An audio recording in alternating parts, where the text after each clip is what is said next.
Sup everyone, Darkscream217 here, and today I'm going to talk about a video game that came out for about a week now.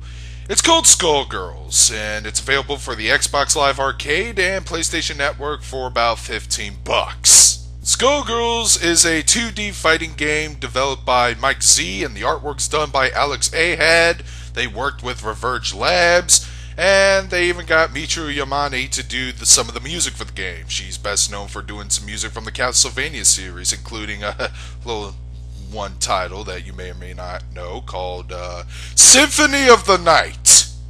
The game has a total roster of 8 playable characters, as well as one boss character completely unplayable, but it's for good reason. I'll discuss why I hate that boss so much later on in this video, and maybe some future DLC characters along the way.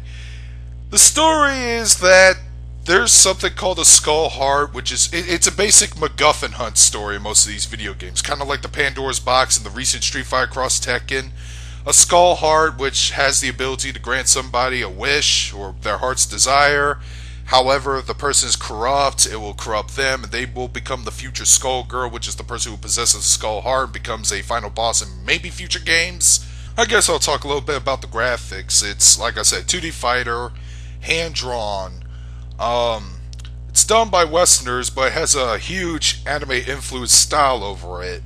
At the same time, still feeling a little unique, and there are some characters that do have their unique designs. Take Peacock, for example, on this screen cap right here. She's actually a homage to the 1930s and 40s black and white cartoons. Visually, the game is pretty impressive. The stages are unique. You got one that's in the club, you got Streets Meridian, you got a laboratory, a cathedral stage, a suburban stage with this really laid-back music, which doesn't really fit for a fighting game, but it's really nice to listen to. However, and this may be just the Xbox version, I was playing the Xbox version, but the game will have a little glitch where the character would disappear and then get replaced by its hitbox, and this will happen for like a few bits of animations, like once every 50 times, I want to say. But I'm not sure how the PlayStation version is. It's probably a little smoother, since I know somebody who owns the PlayStation PS3 version. When I mentioned that to him, he didn't recall any incident that occurred similarly on his console. So yeah, graphics. With the exception of that little bug that counters every so often, the graphics are fucking nice. Now let's move on to the gameplay. It's very Street Fighter. The layout is pretty Street Fighter-ish. It's 6 buttons: low, medium, high punch, low, medium, high kick. Press all 3 of the high punch, press all 3 of the high kicks with a certain motion. You can do the character's super move, or in this game it's called the blockbuster move. Training mode allows you to see the visible hitboxes on the characters, so that's interesting. I haven't seen that before. The tutorial mode is pretty long and extensive. They want you to learn most of the fighting game terminology. That includes for the casual gamers, but again, I will cover some of the cons regarding that later on. Story mode is pretty linear, just some text and art, a la Blaze Blue. Zero voice acting on the story mode cinematics, unfortunately, which is kind of sad because some of the voice acting in the game is really good. Some of these people don't sound familiar to me, but it's great to see some new blood doing some voice work though. And what else? Final boss in arcade mode, asshole. Cover that later in the cons. You can play either 1 very powerful character, 2 pretty powerful characters, or 3 regularly powered characters. It's like the ratio system in Capcom vs SNK 2. So if you're expecting some unfairness with a 3-on-1 handicap match, I wouldn't expect that, because they do try to balance it out that way. So one Peacock is actually more powerful than a Cerebella, Philia, and Misfortune, as she's fighting all 3 of them. Also, the online mode, um, did an unranked match with a friend, and I experienced a little bit of lag from each of the plays, but it recovered on its own, and I did some ranked matches, and all of them had a pretty sound connection from where I was playing. So that's a little bit of a plus. I don't know. Maybe the online connection isn't as good as I think it is. Somebody might tell me otherwise. Alright. Alright, for the sound of the game, the music, like I said, Michiru Yamane, Castlevania, she's a pretty good composer. Most of the music, I really love the character select music in this game especially. And I do like the suburban stage music, even though I kind of dug down on it before since it didn't feel like it belonged in a fighting game, but I still like listening to it. Music is really nice. The voice work in the game itself with all the characters are also pretty top notch in quality.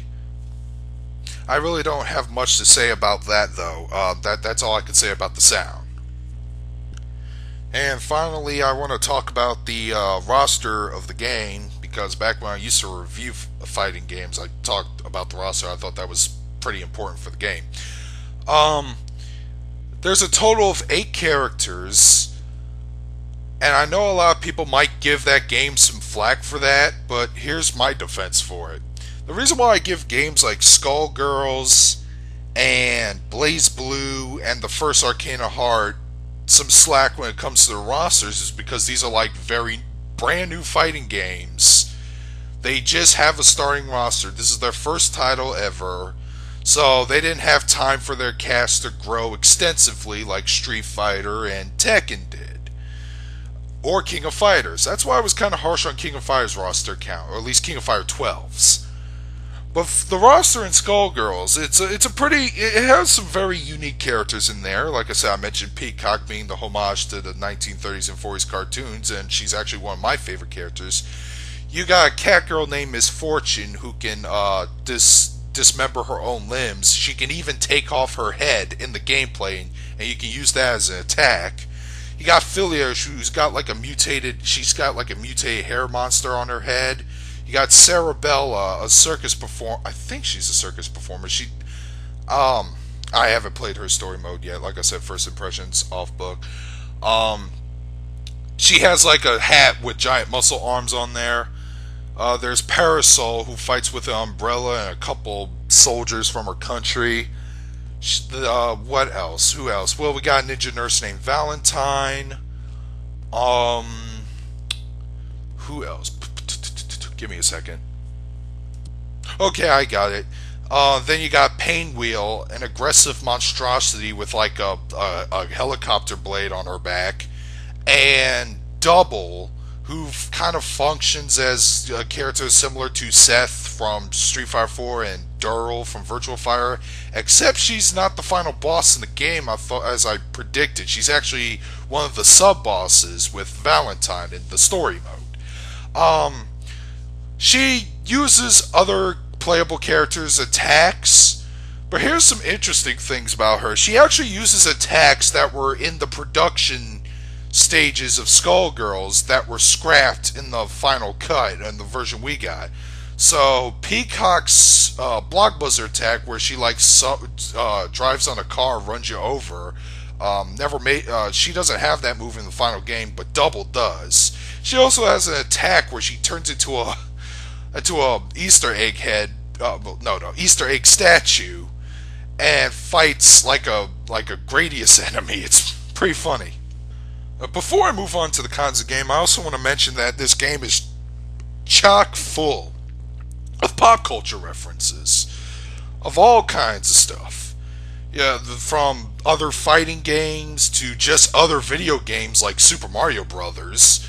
And then you got references to some anime. Like, some of the characters' alternate colors are anime references. One of Parasol's alternate colors makes her look like knee socks from Panty and Stocking with Garter Belt. And one of Philia's alternate colors makes her look like Hatsune Miku.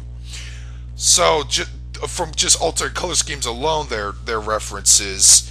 And they also make some reference to some lolcats and internet memes such as Garbage Day. So yeah, the game is just chock full of references. So if you're kind of tired of pop culture references, then I don't know if I can recommend this game to you, or I don't know if I can suggest overlook it because the gameplay is pretty good. If you are a hardcore fighting game buff who can at least understand the gameplay mechanics and play the game very well. But if you're anything below that, if you're a casual fan of games, if you're a casual fan of fighting games, then I can't recommend this game to you. Because I know somebody who tried out the game the same time I did. I won't drop this person's name because I don't want you going after him just for being a casual gamer, which I think is fucking stupid. But he played the game. He was frustrated at the tutorial mode. He was frustrated most of the game. And the final boss was just the nail in the coffin for this guy's opinion. He hates the game. If he were to review it, he would give it a very scathing review. So, yeah. I don't know if they were originally trying to make this game for casual friendly gamers too, but if they did, I don't think they succeeded. Also, another con that's worth mentioning, I don't know if this is, I'm just gonna fucking say it's a con. Yeah, there have been some hard as hell fighting game bosses out there. There was, God, what was her name? Something Avalon from Arcana Heart. I totally despised her. There was Shin Akuma and Ultimate Rugal from Capcom vs. SNK. Those were pretty difficult bosses. Shao Kahn was a pretty difficult boss, but he was easy to get around. Same with Psyche's alternate form and Dark Ash from King of Fighters 13. They were pretty tough bosses, but at the same time, they were easy to get around. But this final boss, Bloody Marie, oh, I can't stand her. She's got everything overpowered SNK boss syndrome to her. For starters, whenever she takes a hit, she doesn't stagger or make any damage reaction. So, good luck trying to pull combos off without her attacking you. And speaking of her fucking attacks, she has almost, I want to say about 3 to 5 different projectiles, and I'm accounting some of her assists. She's got projectiles where she'll throw tiny skulls at you, and you remember the flying Medusa heads from Castlevania? If you do, yeah, they're like that. It's pretty horrifying. Also, when she has her second form, that's where she throws out. She has 3 different forms, and depending on how much you knock down her health, she'll switch forms. Well, after you beat her first form, which is heavily armored, and she uses bone rams at you, she'll go to her second form, and she'll start using assists. She has an assist that that attacks you with a sword. She's got another assist that looks like the Red Skull, but he's got a green skull and he shoots a Tommy gun at you. Then she's got another assist where she has a shadow silhouette in the background, and he'll attack you from either behind, overhead, or from the ground. So that's 3 assists I'm naming off there. And then after you get to her third form, which is just the skull itself, and you can only attack it with high attacks or by jumping attacking, which is easier said than done, because she'll spam fuck every projectile, every assist at you unrelentlessly. If you're down to 1/3 health, then you gotta use that strategy and act very, very quickly, because if you don't, you're already dead. So yeah, that's the final boss of the game. My god, goddamn, she's tough, and she's really not fun to fight. I don't like being frustrated, and I do get frustrated when I play fighting games, and when it comes to final bosses, I do want them to be very tough, but at the same time, still fair, and still having the ability to utilize all my strategies I've learned coming to this moment with the final boss. So, that's my thoughts on Skullgirls. My opinion may be subject to change. I like this game. I really do. I think it's fun. I thought the characters are all unique. The music's nice. The gameplay is, for me, it was easy. It was easy for me to learn. But that's because I have experience of playing all types of fighting games.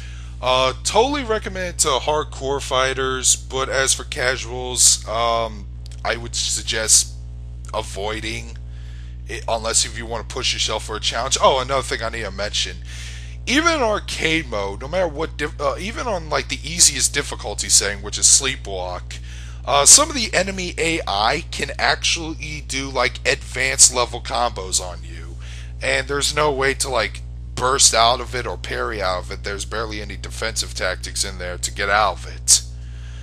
But unless if you're willing to push yourself or you're a complete masochist, I would say this game may not be for you.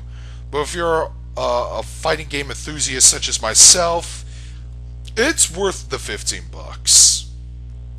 So I hope you enjoyed what I had to say about this game. Leave a comment if you wish. Darkscream217 signing out.